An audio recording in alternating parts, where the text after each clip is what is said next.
Good day, good morning, good evening. It depends on wherever you are watching us in the world. Thanks for taking your time to join me in this edition of my first podcast where I'll be talking about sport and culture with the founder of Sport and Culture in Canada, Brain Katte. Tino is the founder and CEO of this organization. We're going to at least have some 15 minutes to dig deep into it and find out why he created it, the purpose, and the achievements he has recorded so far with this institution, which is really touching the lives of many people in Canada, Montreal. Thanks for joining me, Mr. Katte Brian. Thanks for having me here. Yeah, so could you throw more light on what sport and culture is? Sport and culture Canada is all about. Yeah, so sports culture is interrelationship between sports activities and cultural practices. Yeah, highlighting the way we use sports and culture to harmonize and identify ourselves in our community. So I think I choose sports culture and recreational activities as my own tool to make the community a better place. When did this idea? Uh, when did you develop this idea? How did you nest the whole idea? Yeah, growing up, when I came to Canada, I saw the need to always give back to the community. So I came here 2023, and I told myself that what can I give back to the community, because my association acts as an intermediate between the newcomers, the refugees, and the Black community. So it's a diversified organization. I know there are some people willing and able to donate or give support to these groups of people I made mention. So this initiative started in 2023, So 2023, and I mean, it's been quite 2 years now. okay. Yeah. Now, when we talk sports, what aspect of sport do you actually address? Yeah, sports in general, but I would say my major is soccer, known as football, but here it's called soccer. So I'm a sport administrator. My major is in sport, soccer, and I I'll be launching my senior professional team called Sport Culture FC, alongside the phase two of the project with the Sports Academy for the under 18s, under 15s, under 12s, and under 7. So I don't just dwell with soccer. I also do some intercultural sporting activities, not just soccer. I know in this community there is what we call certification. Yeah. You can't just get up and you start something without being trained professionally, without being certified on it. What was your journey? Are you a certified coach, a certified sports recreational fellow, or Yeah, thank you. I will not throw lights with the many certifications I have, but as regards to the Canadian standard, I'm a chartered professional coach, certified chartered professional coach.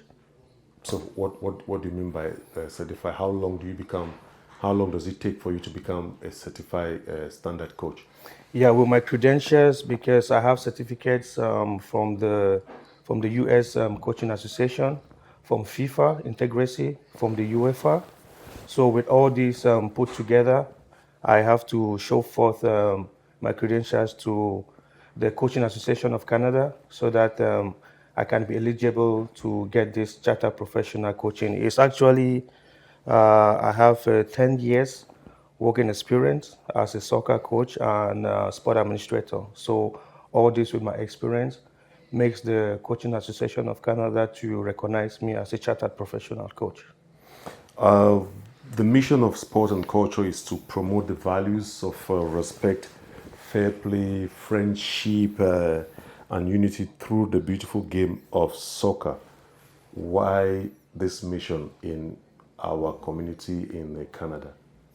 Yeah, like I made mention, we need to understand that I have two companies. I have an association called Sports Culture Canada Association, which I use sports, culture, and recreational activities to help settle down refugees, newcomers, and the black community in general. Then I have Sport Culture Canada Inc., which is an incorporation that I have the professional services I rendered. So, in comprising all these services I rendered, I decided to bring up these missions because it aligns with the rules, the regulations of sports, and the codes and conducts of the Coaching Association of Canada to help the community. So that is why you see the missions are aligned there to make the community a better place through sports. Let's first start with the one where you integrate refugees before we talk about the company, the Inc. Okay. This refugee, how do you integrate them? Where do you get them? How do you trace them, or they just come to you? No, actually, that will be brought. I organize soccer tournaments. I do workshops. I also do outreach programs, and I also get my research from other associations. And with open hands of mentors around the community, it helps me to pick out talents. Like for my soccer club I'm hosting, and it just encourages me being involved in the community with the activities of various associations. It helps me to know which services I can render more to them and how we can make the community a better place. Now, looking at the Sport and Culture Inc. Corporation, how does that function? Yeah, with the incorporation, that is where I do my professional services. Like I'm a soccer coach. I am a football analyst. I am a player's mentor. I also organize soccer tournaments. I do. I'm a soccer scout because I cannot be a sporting director at the same time a FIFA licensed agent. So I work as a scout under FIFA agent persons. So all these services are what comprise my Inc. Because mostly for the business side of Sport Culture Inc., I organize tryouts for players who want to become professionals. That's why I'm in partnership with organizations like the 4P Baller of NOAO.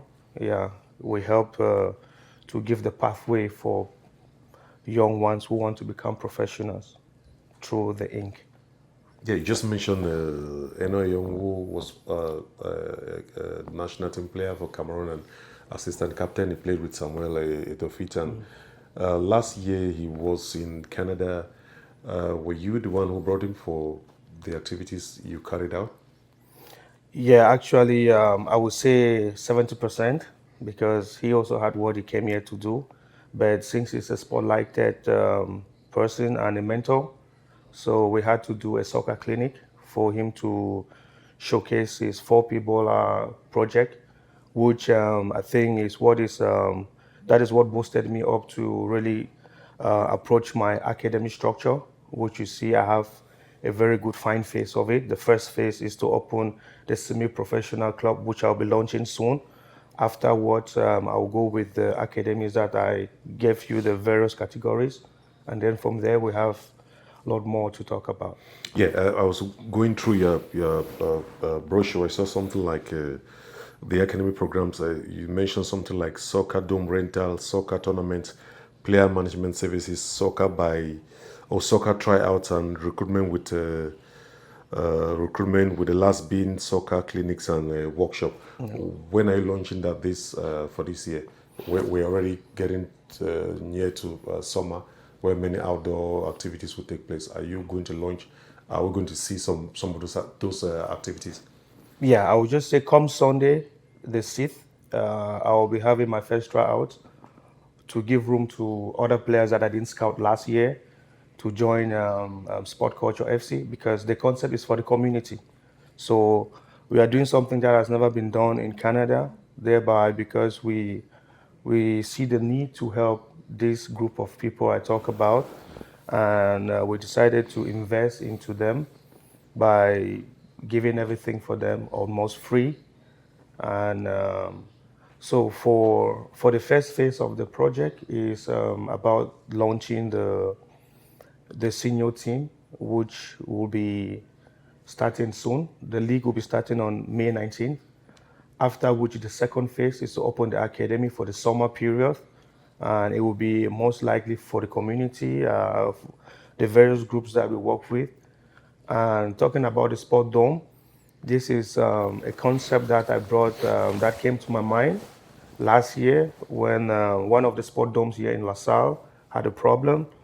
And when I did my visibility studies, I came to realize that a lot of newcomers, the black community and the refugees, they really want to do sports, but they don't uh, find that means to do because of higher renting and stuff. So this is a project going on. It's a phase 3 project that will see stakeholders, myself and other people come together to be a sport dome that will serve to give employment to the community and also help reduce the pricing so that everyone can enjoy the beautiful game of soccer. If you're just joining us, this is Constantine talking with Coach Brain Katte of Sport and Culture Inc. Canada. He's the CEO, the founder, wonderful initiative that is started. Is like been 2 years running, and it involves a lot of finances, mentoring, partnering with people. How do you go about that? Yeah, I would say it's all about the passion and giving back to the community because you will see all along, as from today, it's for the community. So, mentorship wise, I will say I thank God for having very good mentors around me, having people that believe in the vision and understand the mission. And it's easy to tap into what I'm doing because it is visible. And regarding finances, it's never been easy, but as an entrepreneur, you always need to start something by yourself. So, personal investments, and then now we're talking about me going out there to look for partners, investors, because the projects are huge, and also getting grants or funding from the local community, individuals, small businesses, and maybe in general the government in the community. Yeah. Yeah, we've been talking about sports, soccer. Let's take a little bit look on the cultural aspect. Could you throw us more light on the cultural aspect? Yeah, talking about culture, like I said, I use sports as, like they say, we use that our dialect is our identity. I'm also using culture to identify ourselves culturally. So when I say sports and culture is an interrelationship, that means that cultural wise, we bring together diversified backgrounds of people. They come to know their differences, know their similarities. And we don't just do that in the field. We have activities like workshops. We have activities like showcase programs.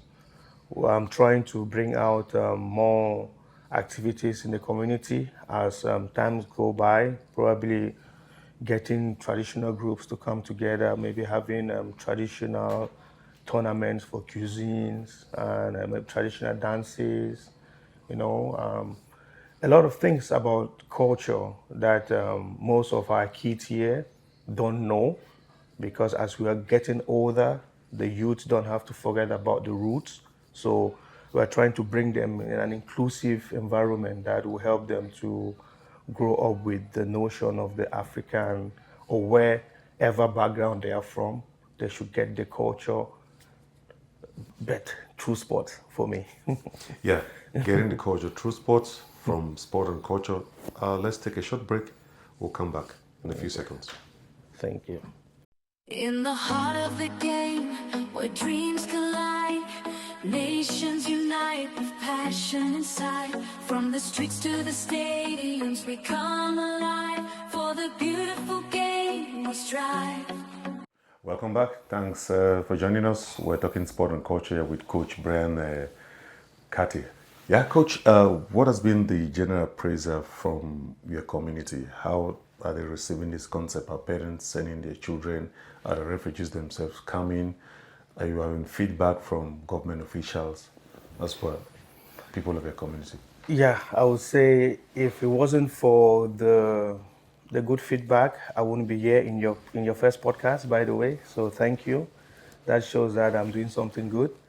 And to start with, to begin, like I said, few people will tap into your concept, but as time goes by, what you do, they get to understand, and it's been growing wins. And I think people are starting to understand my concept, and I think we are going step by step, which we don't have limits because it's all about giving back to the community. For the groups that I handle, I think I've been impacting them in a positive way, even though I can't do it for everybody. But I think majority of the people that come to me, to my projects, into my activities, they go back home with a smile. Yeah, so we can say this a positive feedback. Yes. Yeah, Coach Brian is from Cameroon. I mean, many people know Cameroon today just because of the football. Yeah. Will not let you go without like talking a little bit about our soccer in Cameroon, especially what is happening now. Let's first start with the most recent. You're a coach. We have a coach in Cameroon.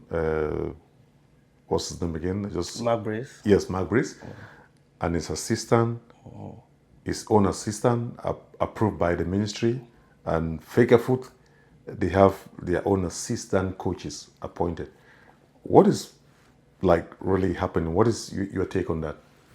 Yeah, I have two sides of this because I also played soccer as a semi-professional. I will just mention like PWG, the Bamenda, and being a coach right now, it's difficult to dissect what is happening. I will not go through the player coach perspective. I will just talk as a football fan. I think football is a factor of combination, and when you give a good atmosphere for the coaches to bring in their ideas to the player, it gives a room for the players to believe in the coaches. So when there's this little bit shaky quagmire, it becomes a problem because you start having different clans, people that believe, people that don't believe in what the coach does. I think the bodies that appoint or make selections to these people, they have how will I say, they have some categories of the reasons why they bring them. So if they are there, I think we should allow them to do their job. I think for coaches, results count. For players, like probably for strikers, goals count. For a team, a win counts. So if he has played, let me say, he has played about 10 games, 6 wins and 4 draws, that means there's something. So I don't want to go into the politics about it. Yeah, you just mentioned something which I like to let's talk a bit about a conducive atmosphere. Who gives that conducive atmosphere? Is it the Ministry of Sports or is it Fakerfoot? Because Fakerfoot runs football in Cameroon, to the best of my knowledge. Yes, as much as Fakerfoot is autonomous, is independent, is an independent body, but nothing goes without the government. Like for instance, the FIFA World Cup is going to United States. It's not the federation that will decide. It is President Donald Trump that decides on what to happen. So whatever is happening under the umbrella of the federation has to be governed, has the eagle eye of the ministry. So at the end of the day, whatever decisions happen, the FECAFOOD is like an independent body being governed by the Minister of Sports. Okay, that should be your take on that. Yeah. Let's come back to sport and culture in Canada. So this April, we're launching the 2025 season. Yeah. If you picked out a particular day on that. Yes, on the 6th of April, like I said, it will be my first tryout. That should be the only one for, I want to give room to, because when I was doing my selection, my scouting of last year, because I was the coach of Montreal United, Yeah. and fortunately I went right up to the finals, but unfortunately I didn't win the finals. So during the tournament, we're playing at the Regional 2 level, the Ligue de Concordia. So there I had some very good talents, which during my journey understand my coaching idea, and so I had to scout them physically, word to mouth and all that. So I don't just want to give them that room since I'm exclusive, since I want to give an open opportunity to everyone to come. So parents, football lovers, newcomers, refugees, the doors are open on the 6th of October at the Orchard here in LaSalle for the tryout to join the team, because I'm looking for a 25-man squad for the start, because this project is exclusive and one of its kind, that everyone involved in this project is an ambassador to the community. Age limit to the players? From 18 years to, let's say, maximum 26. So you are basically taking me out because I'm a good goalkeeper, man. Yeah, I wish I could play myself. Yeah. Okay, it was a pleasure having you. Thanks for joining us. Thanks for sharing more light on sport and culture, because when I came across it, I never knew. I just said, let me look for a way to get you over so that we talk and let our community get to know about it. I mean, thanks for having you on board. You're welcome. No, it is my pleasure, and I say it is the start, and believe me, what you're doing for the community is going to pay off. And I don't think it's just all about the money; it's about the love and the passion of what you do. That is the same thing that drives me in what I'm doing, and I believe that we are going to make the community the better place. Thank you very much. Thanks for watching. This is the first step. A baby starts by pulling or crawling, creeping, standing. That's the same thing we're doing here. If you can just show us some love by sharing videos, subscribe. That's all we want from you. Thank you. Have a wonderful time. Bye bye.